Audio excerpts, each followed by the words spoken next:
Today, I'm here with Chris Palumbo, the director of MAP International here in Brunswick, Georgia. MAP International, we are a 71-year-old organization, and what we do is provide enormous volumes of medicine all over the world. In the last year, almost $1 billion with a B. Oh, wow. And that's wholesale valuation. Think of like container ship level generosity. We served 100 nations, just about. It's just a few less than 100 nations. We're serving prisoners, but we're serving babies, moms, the poor, and all of that are those medicines they need to either knock out bugs or to manage a chronic illness. To have a child in one of those countries that you couldn't get access to that, I couldn't imagine it. MAP International, we just completed a strategic plan. We are locked into this community. We have roots that are deep here. So Glynn County has this ability to make a huge impact, and Southeast Georgia can have a huge impact across the world. Welcome back to another episode of the Southern Executive Experience. Today, I'm here with Chris Palumbo. Is that right? Did I pronounce it right? Palumbo, you said it correctly. There Yeah, we go. Absolutely. The director of MAP International here in Brunswick, Georgia, but they have an outreach across the world. Yep. And thank you so much for coming on today. My pleasure completely to come in, talk to you and to your listeners. Yeah, thanks for having us. Absolutely. Take a second, just introduce yourself, kind of tell a little bit about what you do and who your organization. Yeah, so Jamie, you and I are sitting in Glynn County and Southeast Georgia. I think MAP International is one of the unknown treasures. There are probably many in our community here, but MAP International, we are a 71-year-old organization, and what we do is provide enormous volumes of medicine all over the world. It's all donated in. It's either donated in huge truckloads or comes in as donated dollars where we purchase small amounts of medicine, and then we ship that high and low to low-income uninsured folks everywhere. From here in Brunswick, Georgia. Yeah, That's U.S. amazing. uninsured, but internationally some of the most complex low-income environments in the world. That's amazing. Yeah, That's amazing. right here from home. That's awesome. And I was just looking at some of your numbers here. Y'all delivered almost $900 million worth of medicine across the world over the past 70 years. Yeah, no, it's actually in the last year almost $1 billion with a B. Oh, wow. And that's wholesale valuation. So if you think of a pill, that is not what your listeners are going to pay at Walgreens and CVS and the other establishments. This is wholesale valuation. So it's a lot. Think of like container ship level generosity. Well, I had that way wrong then. So it's almost $1 billion this year. Yeah, this year. And, Wow. and was it over $1 billion the year before this passed, and we're going great a few months in this year. So. That's amazing. That's amazing. Well, can you tell a little bit about your journey before you got to MAP International and where you came from? Yeah, my story is, I'm happy to share that. But before I do, MAP International is a faith-based organization. We're a Christian organization. We do not discriminate with anyone that we would serve. We're happy to serve anyone internationally who is needing our medications. So we're pleased to do that, and that's just part of our fabric. It's part of our calling. So my experience actually started as a minister. Many years ago, back in the dark ages when I went to college, I wanted to be a university chaplain and a pastor of a small town church. That's just how I envisioned things. Right. Did that work for many years as a chaplain. And then in my faith tradition, as an evangelical Christian, we do something called bivocational ministry, Right. which means you're working a day job and then you're doing ministry in the weekends and as you have time to do so. Right. I took a job at a little free clinic, and that little free clinic grew, and I became the executive director of that. Absolutely loved it. Everything I was doing, serving the poor in healthcare, was the same things I had learned in ministry. So leadership development, organizational formation, all that stuff. So I felt my heart like I needed to make that jump over into healthcare, and I spent basically a career as a missionary doing that work. So served at a large Catholic health system for years, and then served domestically, providing huge volumes of medicine across the United States, all of which was donated at a different organization. Right. And so you kind of took that experience and led into what you're doing now. But real quick, I want to back up just a second. I didn't think about it, but it's two similar fields. You know, evangelism, leading people to God and to Christ, and that's helping, and then you're just helping in a different way. Yeah, and it's kind of just goes hand in hand, really. Yeah, and I think in the Bible, as I read it, the Lord guides us to serve others. And, your listeners, they may be in business for profit, but they really want to serve others. That is the goal, right? Yeah. So that was a big part of my experience where I was setting up programs that served others. I was welcoming others into serving others and finding meaning in serving the need of your neighbor, it's a real blessing to be able to do that for your career. That's awesome. Yeah. That's awesome. Well, share a little bit about what your role is at MAP International now. Yeah. I'll just call it MAP. I won't say the whole thing anymore. Yes, At MAP is, yeah, you can call it MAP. That's all right. Yeah. So my role today, President and CEO is the title. I've been in the role about 6 months. So right now, really, my role is to meet everyone involved. So MAP has just a small staff of 52 folks, 53 folks. Right. We might grow to a few more in this next year, but we have a network of just hundreds of people in the United States and probably thousands internationally.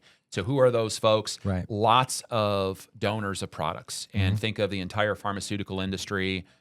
That is a $330 billion industry. Well, we have relationships throughout that entire industry. Awesome. That's one chunk. Right. Hospital supplies, consumables, that's donated. So enormous relationships there. Then we have the folks who receive that medication in country, either in the U.S. Or internationally.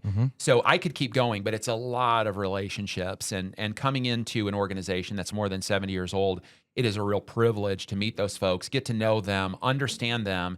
And MAP really just seeks to serve their needs and align that to this bigger mission. Right. So, yeah, that's it. What a grand way to spend 6 months. I bet it's like it sounds like you hit the ground running and got a lot of stuff going on. Yes, sir. So as far as your what are the different programs that y'all have? I know y'all deliver medicine across the world, but what can you go into any of the specifics of those? Yeah, Jamie. If I were to walk your listeners through the program and they were to see it visually, what they would see is first a massive warehouse, more than 80,000 square foot, and that's floor space, right? And these are 50-foot high ceilings, right? Lots of shelves.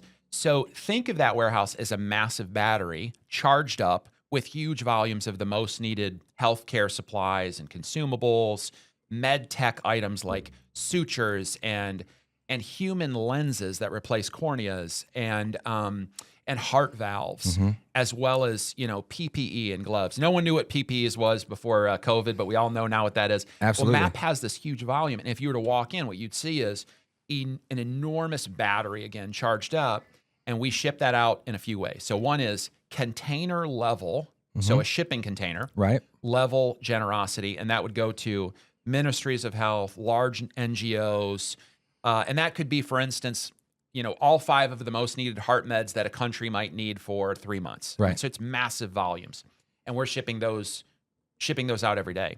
We also do pallet level targeted items. So we have a send a pallet program, and that pallet level might be very specialized items going to a specific partner. So if you can imagine, container level is going to go to a port and serve a country and be disseminated out like the spokes on a wheel. Right. Pallet could be targeted and go right to, for instance, a pediatric hospital and be focused on their 3rd floor oncology, peds oncology program. That's a hypothetical example. Yeah. So pallet level, and then we have this 3rd item, which is really kind of box or case level. So as your listeners might wish to do an overseas missions trip or service project, they would call us, and we've got a few different designs on those. But think of an organization that's shipping really big, semi-truck, all the way down to FedEx parcel, and those are all going in different ways, but it's all donated items. It's an amazing facility. I was lucky enough to see it last year, and I believe my company did one of the pallets. Yeah, and I think it went to Nigeria. Is that correct? Yeah, absolutely. And we were very happy to do that, and it was amazing seeing y'all's facility. It's something you don't expect when you're driving through the industrial park in Brunswick, Georgia. Yeah, and you walk in, and it's like you said, it's amazing. You got tons of shelves, and it looks like something out of a movie. You would think. I mean, it's just huge. It's huge. So y'all got a big facility out there. Yeah, right here in Glen. And I'll give you an example. So the work you all do, and you were kind enough to do with our pallet shipment. Yeah, Nigeria. So where you ship to, we have a bunch of things happening there. We've got partners who receive huge volumes in port and then send that out, and it could go to what you and I might call a clinic. They would call a hospital. Right. So think of like 4 rooms. And maybe what your listeners might understand the layout of like an American small ranch house, right? Four total rooms, kitchen, whatever. Yeah. But it's all moved over to a clinic. That hospital can do everything from primary care right up to pretty significant surgeries, delivering babies and C-sections. It really operates a little different than we'd see in the United States. That's one thing that's happening. Or another example, I just got back from Nigeria just a few months ago. Some of our medicine, it's not the only place we serve, but we serve prisoners in the Nigerian system. And I had the ability to stand and see a pharmacy in the top women's supermax prison in Nigeria. So we're serving prisoners, but we're serving babies, moms, the poor, and all of that are those medicines they need to either knock out bugs or to manage a chronic illness. That's awesome. That sounds like some pretty powerful work. So you're doing everything from clinics down the street and prisons and everywhere. Yes, all the above. And I think last year we served, so I mentioned Nigeria. You mentioned Nigeria. We served 100 nations, just about. It's just a few less than 100 nations, yeah. Wow, that's awesome. Yeah. Any other, what is your biggest challenge since you've taken over in the past 6 months? Yes. Well, I think I think it's a challenge. It's also a beautiful opportunity. It's just the size of the work. We operate at a massive level, and you really need to. Health care among human beings just requires a lot of inputs, and that could be pharmaceuticals, could be surgical inputs. So it requires a lot of inputs. The United States is the most generous nation on earth. Absolutely. We just are. Our public in Glynn County and in Georgia and across the U.S., we're just very, very generous, and that manifests in a lot of different ways. As a society, we invest into education. We do a lot in healthcare. There's other spaces as well. We care a lot about orphans, and there's just things America is interested in. Absolutely. But some things require really big. Some problems need a really big solution. So MAP is able to operate in the small, in the single mission trip, or the single send a pallet to a village, or such. But we operate also in the really big, in the national level, in the all of the pharmacies in the nation, in the all of the clinics serving the poor in a nation. And you just have to operate in that size. So there's some challenge to that. That means maintaining an awful lot of relationships well, doing that honoringly and smartly. And I just think about the amount of travel that we do to meet with our generous product donors, and then the amount of travel we do to meet with our philanthropic donors. All of that needs to be done and done well. But the benefit is you can impact just tens of thousands of lives in a small time frame. Organizationally, that sounds pretty intensive. That sounds like a lot more organized than I am. Put it that way. Well, we have an incredible team that does it, and everything that I described, almost $1 billion wholesale in product shipped. 52 people. So 52 it might be 54. I might be getting the number wrong, but it's just not a ton of people. Right. So we work hard, we work smart, but we're pretty lean and have a big impact. That's amazing. That's amazing. You said you do it in 100 different countries. Yeah. What are the new countries that you're in now? Yeah, that's a great question. I can tell you about some places where I've been, but at 70 years, we've probably served every corner on earth. Okay. But I'll just give you a couple of examples that are fresh on my mind. So Guatemala, I was able to be there. And in Guatemala, there's an enormous amount of need and an enormous amount of poor. And some of that is very urban poverty. Some of it is rural poverty. So MAP International is shipping an awful large amount of medicine to a number of partners, and some specialize. For instance, I'll give you an example of rural. There's a river, and Guatemala City is upstream of the river. So downstream, the government pays a village to clean up the trash that would float down the river from the upstream city, Guatemala City. Right. Massive city, right? So this community lives on the river, and they're paid to grab all of this garbage. So think about water in a tropical area with lots of things floating down a river, and a lot of the village's job is to clean out that river. Think of the kind of disease, the injuries. So MAP is present there through a partner, and I was actually not at that specific clinic, but at the hospital that is like the central location. That was one spot. Another that is fresh on my mind is Sierra Leone, where I stood at one of the top is the wrong word, the core hospital during the 2015 Ebola outbreak. And this hospital environment, if I were to take your listeners and they were to see it, around the hospital, the perimeter was a thicket of thorns. And they had added that to force folks who had Ebola to walk through the front door and get assessed, what we'd call triage, right? Any of your listeners who are nurses and doctors would know that. They would be triaged, so they didn't come in from the outside.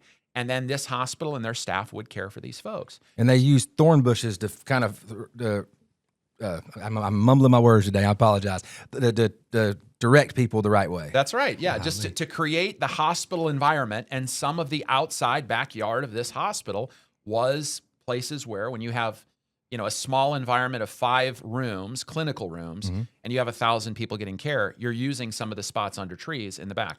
So in the United States, we'd build a fence. There, they use a thorn bush, and it works. Yeah. It's different than we might see in the Western community, Absolutely. but for there it works. So that's just another example of the kind of things that you would see in places where MAP is present. So, like I said before, it seems like y'all are making a huge impact in a lot of places. Yeah.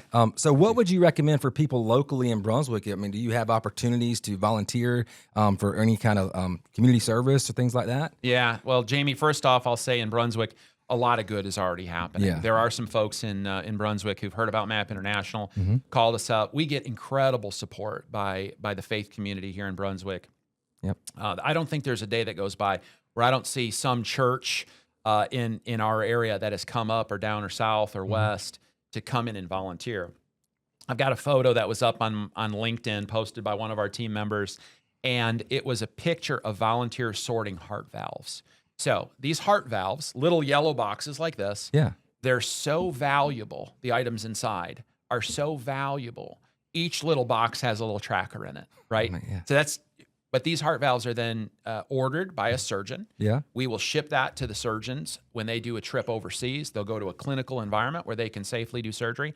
And think about replacing a heart valve in a developing nation. So the picture was some of your volunteers sorting through those heart valves. And in the picture, you had pediatric heart valves and adult heart valves. So I'm seeing these boxes, and the realization that the box on the left is going to go to children inside of their hearts. Mm-hmm. We don't think about it, but you can get an infection in your tooth, or you can get what we call a sore throat, right? Right. That infection can attack a heart valve. And that's how a lot of people would need heart valve surgery, especially children, because they had an oral infection. Mm-hmm. Well, anyway, seeing that, super powerful. And then seeing those volunteers just coming in, having a great time, joking. Some of the old guys were like making fun of each other and ribbing each other. Yeah. And they were sorting those out. So many of our community volunteers are wonderful and do great work. Faith community has been wonderful.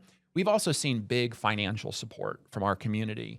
MAP costs I think we spent $14.7 million last year to ship almost $1 billion in wholesale and in product. Wow. So we're pretty efficient, but it does cost some dollars. And I've seen this community rise up in terms of grants and philanthropy, corporate grants, and community grants. I've also seen a lot of individual donors just give heroically. And we've got, all of it is, every dollar is sacred, but to see those dollars come in, even from places that might not be economically advantaged, Right. real people working real jobs who've earned every dollar, and then you see a check come in from that zip code, that's really admirable for Glenn County. Absolutely. Yeah. Absolutely. Well, one thing something that you said a minute ago that kind of hit me was when you were talking about a heart valve for a child. Yeah. And something I just recently did. I have a daughter with epilepsy. She has a form of epilepsy. And with everything going on in the world right now, we're a little concerned about her meds. Yeah. And not running out. So I'm working with the pharmacy and doing some things, and to not have access to that, we take that for granted. I can go to my pharmacist and sit down and face to face and say, listen, this is what's going on. And there's so many ways to get that. I don't, to have a child in one of those countries that you couldn't get access to that, I couldn't imagine it. Because I'm sitting here, I'm getting chills just thinking about it. Yeah. And I know that y'all learned when I was out at y'all's facility, y'all do epilepsy medication and all that as well. So Yeah. Jamie, let me take you and your listeners through kind of a pathway on those medicines. Yeah. And what you're talking about is possible drug shortages, and that's just a commonplace. Right. So a really common old line treatment for pediatric epilepsy is a medicine called Dilantin. And is that what your daughter takes, is Dilantin? No, it's not. Okay. Depakote, and Depakote. there's another one too. But Okay, you can almost pick on Depakote too. These both are old line molecules that were discovered a long time back. Right. But so if I pick on Dilantin, the stuff that makes the medicine work is probably made in China. Right. So this would be called the active pharmaceutical ingredient, API, right? The raw science that turns into the raw chemistry that is later made into the pill, the finished product. So that's probably made in China. And then Dilantin, that raw product, the active ingredient, would be shipped to India, where it's mixed with other things and then stamped into a pill. And then from there, it goes from India and ships to the United States to ship in our market, right? Right. And along that whole process is regulatory, supply chain stuff, handoffs. The world is really connected as it relates to a Dilantin. Well, Dilantin is one of 32,000 medicines that are sold in the United States, right? Plus or minus. Yeah. There's an awful lot. And when we are dealing with a broad supply chain, you get a couple of outputs. One is if something goes wrong, shortages. Yeah. Another is if something goes wrong, you might get surplus. Yep. And if something goes right, everybody gets everything they need and it's low cost. It doesn't always line up that way. So you have MAP there providing some solution. You've got great, generous manufacturers providing a solution. You know, your listeners would know everybody loves to beat up on the pharmaceutical industry. Sure. I can tell you they've done a lot of generous things. They've done a lot of goodness in our world. I have no problem celebrating their kindness and their goodness. And, you know, they're donating an awful lot. So MAP is there if there's like a miscalculation or a surplus. But when there's no Dilantin, that means the epileptic child doesn't get that medicine. That's a real big problem. We do have shortages in the U.S. and then very much internationally. Well, how do you deal with that when y'all run into shortages? I mean, Yeah. y'all, when you need different products and you're trying to ship them out, what do y'all do? Well, of the 32,000 meds that are available in the U.S., really only about 300 compounds are the most needed things for human health. Matter of fact, these compounds are so ubiquitous, they're actually really common in veterinary health. And you've probably had listeners who go, oh, yeah, my dog takes some anti-anxiety medicine. And they're often the same things that not the same dosages, not the same process, so don't go like sharing those. But the same chemical, right? I've noticed that before with my dog's medication. It said trazodone or something, and I've seen that before. So, yes. And you're like, my great aunt Flo is on trazodone, That's and right. so is Buddy, my little dog. So on all of that world, what MAP does when we bump into a shortage is if it is one of the most needed things, if it is one of those 300 must have, cannot be without, we work really hard to see if we can find those meds. Right. And we might be calling 300, 400. We might know of 300 and 400 manufacturers, and many might produce that item, not all. Well, if we cannot get it, if we've done everything we can and we cannot get it, then we'll dip into philanthropic dollars. And sometimes we have to buy it. Why? Because when you have, I'll give you an example, when you've got a child in Africa who takes an HIV antiretroviral, you can't take that child off that medicine. No. It has to be the same compound for their life. Yep. That you can't just take them on and off. They can't start and stop. It's devastating. So consistency is really critical. And if it's in MAP's capability, many times we have to buy those things. Now, antiretroviral is a bad example. It would be more for other meds. I probably should have used that example, but you can't be without it. So that means MAP has to raise the product, but also the money sometimes to fill a gap. Yep. You just can't go without. You just can't go without some meds. No, you can't, and you can't just stop most meds. I mean, Indeed. you know that's caused more problems than not taking it in the first place. Indeed, and if I were to walk your listeners through a public health understanding of, I'll just pick out, Liberia, for example. Yeah. There are a lot of illnesses that can be knocked out with a pill in Liberia, right? Where an antiparasitic or an antifungal or an antibiotic knocks out bacteria. But then there's a lot of other diseases, and this is commonplace all over the world. What you and I would understand is chronic illness. Right. That's very common. And the biggest disease in Africa is the biggest disease in the United States, hypertension, high blood pressure. The tricky thing in the United States is we have signs, we have public health, we talk about hypertension, and maybe, a couple of 40-year-old kids will get their parents thinking about hypertension, they'll make sure they're treated. Yeah. Well, a place like Liberia, you might not have that same understanding.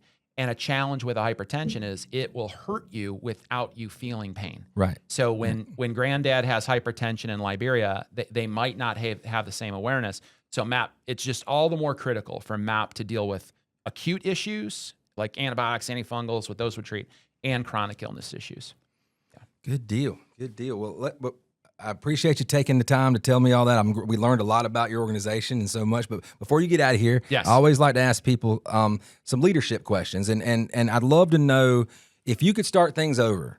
And what would you do anything differently? What you've learned, would you change anything? Yeah, would I change anything? Well, I got to say, I'm blessed to be in a place to have served in ministry, in chaplaincy, and then in healthcare, serving the low-income population, where I have felt a sense of calling to the work, and I have a lot of gratitude for this because not everybody gets to enjoy this, but I have a lot of sense of calling to the work, and the stuff that I do each day, it does have an impact that's measurable. And it is very noble for your listeners to do business, run a grand business, better the community, and serve their families and put their kids through school and put food on the table. That's so noble. It's so good.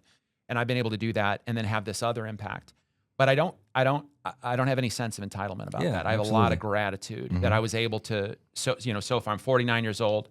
I've been able to serve that and do that my entire career, and I hope to. I've told people I have no intention to retire. I Yeah. want to do this for the rest of my life.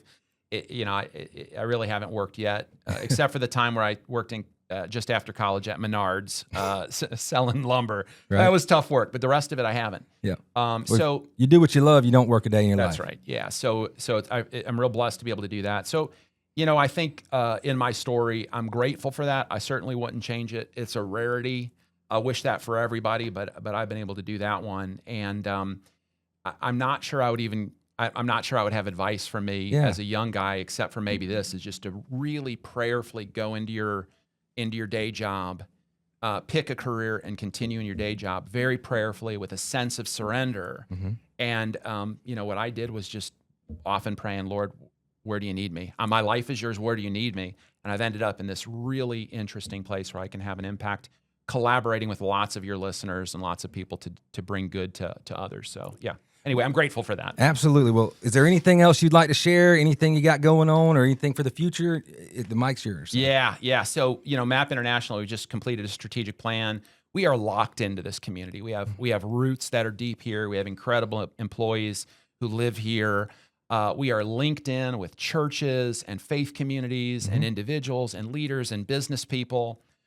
So we're not going anywhere. So Glynn County has this ability to make a huge impact, and Southeast Georgia can have a huge impact across the world. So what I would say for your listeners is, if there's an opportunity where somebody's heart jumps and they want to partner, give us a call. We know where we need help. There's and sometimes there's just experts out there, and we'd love to chat with them. So I think that's one thing. I think another too is just for Southeast Georgia to be proud that this thing has existed in this place and is just had such an impact. I think that's part of Southeast Georgia's story. We get to claim that. We get to understand that. We get to call that our own.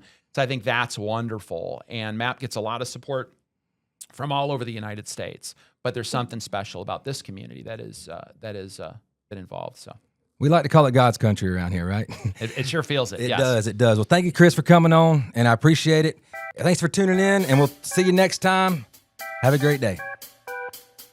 That's all it is.